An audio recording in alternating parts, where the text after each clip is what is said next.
হচ্ছে বন্যা উল্কা ক্লাব এবং বন্যা উল্কা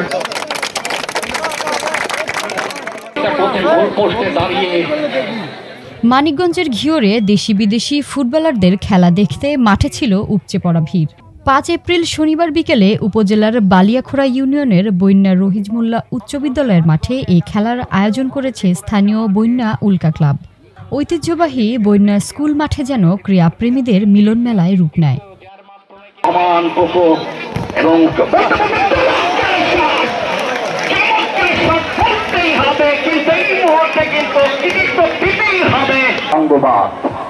জানেন বেস্ট কালারের জ্যাকেট পরে তারা মাঠের উত্তর প্রান্তে কিন্তু অবস্থান করছেন বর্ণখোলার সবুজ সংঘ ফুটবল সারা বাংলাদেশ। দুই দলেই ছিল নাইজেরিয়া, ঘানার ৪ বিদেশি ফুটবলার সহ দেশের জাতীয় পর্যায়ে বিভিন্ন ক্লাবের আরও ৩ জন খেলোয়াড়। এবং বলতে বলতে উঁচু করে বলে বাড়িয়েছেন কিন্তু শুভ এই করাটি করার জন্য এসেছেন। টুর্নামেন্টে মোট ১২টি দল অংশ নেয়। ফাইনালে অরঙ্গবাদ সংযুক্ত সমাজ কল্যাণ সমিতি ৩-১ গোলে বরঙ্গখোলা সবুজ সংঘকে হারিয়ে চ্যাম্পিয়ন হয়। খেলা শেষে চ্যাম্পিয়ন ও রানার্স আপ দলকে স্বর্ণের গোল্ড চেইন ও ট্রফি প্রদান করা হয়।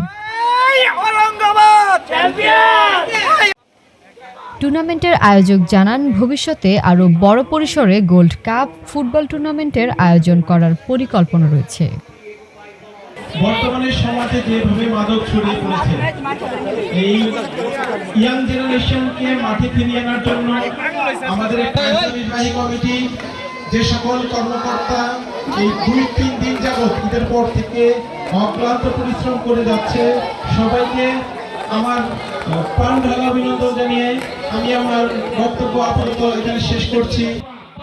অনুষ্ঠানে প্রধান অতিথি জানান, মাদকমুক্ত সমাজ গড়ে তোলার লক্ষ্যে এ ধরনের খেলাধুলায় উৎসাহ দেওয়া হয়েছে। খেলায় হার জিত থাকবেই, যারা হেরেছেন মন খারাপ না করে আগামী প্রতিযোগিতায় বিজয়ী হওয়ার জন্য তৈরি হন। আর যারা বিজয়ী হয়েছেন আপনারা আপনাদের আগামী দিনের উত্তরসূরিদের মাদক ছেড়ে মাঠে চলো এই স্লোগানটা বাস্তবায়নের জন্য কাজ করুন। পাশাপাশি আগামীতে সব টুর্নামেন্টে আমার অংশগ্রহণ থাকবে এই প্রতিশ্রুতি দিচ্ছি। ধন্যবাদ সবাই। এবং বিজয়।